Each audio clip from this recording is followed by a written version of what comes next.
যাচ্ছি আমরা প্রিন্সেপ ঘাটে। আর এই গঙ্গার কাছ দিয়ে হেঁটে একদম অসাম লাগছে।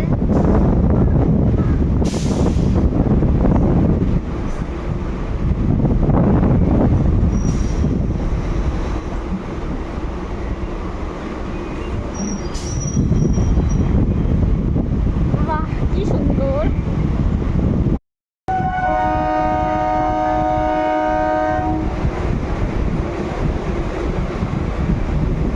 এই যে আমার পার্টনার ইন ক্রাইম, ঘাট বাঁধানোর কাজ চলছে। এই যে ঘাট বাঁধানোর কাজ, হ্যাঁ ঘাট বাঁধাচ্ছে। হ্যাঁ জোয়ার আসছে এখন। মা গঙ্গাকে প্রণাম জানাই। এই দেখো গঙ্গার ভিউ।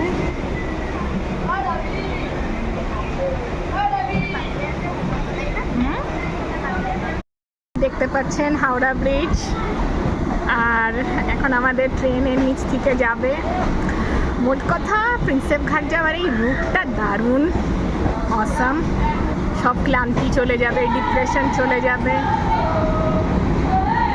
এই যে হাওড়া ব্রিজের নিচ থেকে গেলাম আমরা এখন। এই যে পুরো নিচ থেকে গেলাম, পার হয়ে গেলাম পুরো গঙ্গার পাশ দিয়ে হাওড়ার ব্রিজের নিচ থেকে। মানে ট্রু কলকাতা ফিল করতে হলে এই জার্নিটা করতেই হবে। তো আসলাম আমরা হাওড়া ব্রিজ পেরিয়ে, মানে ফার্স্ট হুগলি ব্রিজ পেরিয়ে এখন সেকেন্ড হুগলি ব্রিজে এসে গেলাম।